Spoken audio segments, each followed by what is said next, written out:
মার্কিন কংগ্রেসে নেতানিয়াহুর ভাষণের পুরোটা সময় ছিল ইরানের সমালোচনা। ইরানের সাথে 6 জাতির পরমাণু চুক্তি ঠেকাতে মার্কিন প্রশাসনের ওপর চাপ সৃষ্টির চেষ্টা ছিল নেতানিয়াহুর। তিনি বলেন, যে কোনো মূল্যে ইরানকে পরমাণু কর্মসূচি থেকে ফেরাতে হবে, নইলে বিপন্ন হবে ইসরায়েলের অস্তিত্ব। হোয়াইট হাউসকে পাশ কাটিয়ে নেতানিয়াহুর এই সফর নিয়ে নাখোশ ছিলেন ডেমোক্রেটরা। অধিবেশন বর্জন করেন দলের অন্তত 60 জন কংগ্রেস সদস্য। নেতানিয়াহুর ভাষণকে ইসরায়েলের নির্বাচনে রাজনৈতিক ফায়দা হাসিলের চেষ্টা বলে মনে করেন তারা। এমন রাজনৈতিক নাটক মঞ্চায়নের সহায়তার জন্য স্পিকার জন বোয়েনারকে ধন্যবাদ জানাই।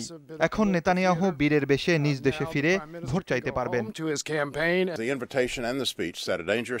তাকে আমন্ত্রণ জানানো এবং কংগ্রেসে ভাষণের সুযোগ দেয়া, এটা একটি ভয়াবহ উদাহরণ হয়ে থাকলো।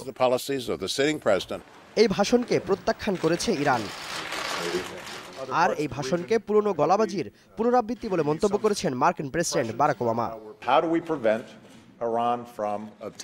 সমালোচনার জন্যই নেতানিয়াহু অনেক বড় বড় কথা বলে গেছেন, কিন্তু কিভাবে ইরানকে তার পরমাণু অস্ত্র সমৃদ্ধকরণ কর্মসূচি থেকে ফেরানো যাবে সে বিষয়ে বিকল্প কোনো প্রস্তাব দিতে পারেননি।